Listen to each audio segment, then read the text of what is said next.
غیروں سے سیکھو، عیسائی لوگوں سے.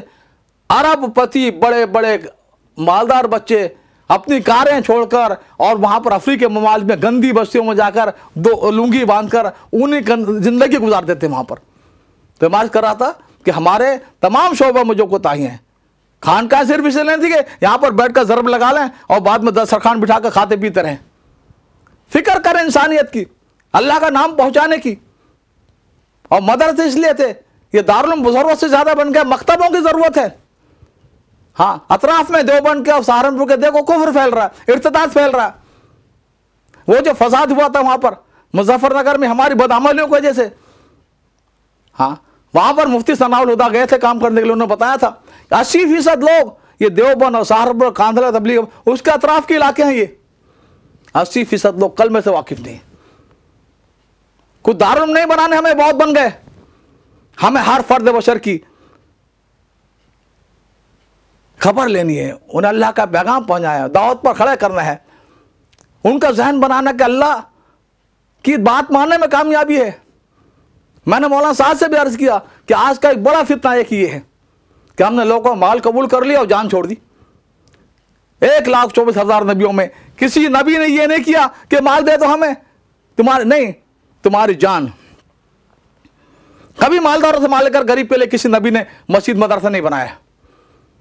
مولانا الیاس رحمۃ اللہ علیہ نے میوات میں کوئی دلی کے تاجروں سے اور بڑے لوگوں سے مال جمع کر کچھ نہیں، ان کو ایمان دیا، انہیں اللہ کا تعلق دیا، آخرت کی فکر پیدا کی، ان کا ذہن بنایا کہ دین پر چلنے میں کامیابی ہے دنیا اور آخرت کی. ہزاروں مسجد مدرسے بن گئے. تو یہ بہت بڑا فتنہ ہے آج کے دور کا کہ لوگوں مال قبول کر لو جان چھوڑ دو.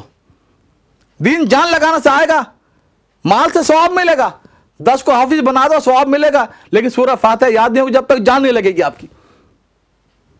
تو ایک ہم اس دھوکے میں پڑے ہوئے ہیں، جو کچھ کر رہا ہے بس وہی سارا دین ہے، وہی سب کچھ ہے. نہیں، دین پورا ہے، سارے شعبے ہیں، اور ان سارے شعبے زندہ ہوں گے دعوت سے. اور دعوت کا مطلب میں صحابہ والی بات کر رہا ہوں. صحابہ کے دعوت جس طرح تھی، غیروں کو ایمان بھی پہنچایا اور اعمال بھی پہنچائے اور زندگی کا نہج بھی دیا اور ہر چیز کو بدل دیا، ان کی زندگیوں کو، ان کی زبان کو، ان کی معاشرت کو، ان کے تہذیب کو، طرز زندگی کو.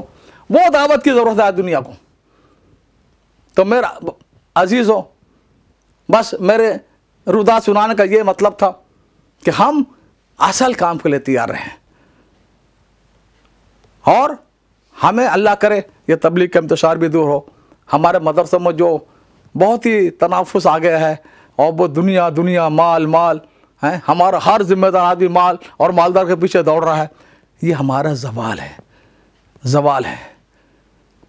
مال نہیں، تقوی اور خدا کے تعلق سے کام بنے گا. جن اکابرین نے گزشتہ صدی میں بھی کام کیا، انہوں نے اللہ کے تعلق کی وجہ سے کام کیا ہے، تقوی کی وجہ سے کام کیا ہے، وہ نایاب ہوتا چلا جا رہا ہے. تو آج ضرورت ہے کہ ہم اصل دین کی طرف لوٹیں اور ہم اپنے ایمان کو بھی تازہ کریں. اور دعوت کام یہ اللہ کی امانت ہے. مولانا صاحب کے خلاف بھائی کیوں ہیں آپ لوگ؟ حضور نے فرمایا تھا حضرت یوسف علیہ السلام کے بارے میں، کریم ابن کریم ابن کریم ابن کریم، یوسف ابن اسحاق یعقوب، یوسف ابن یعقوب ابن اسحاق ابن ابراہیم.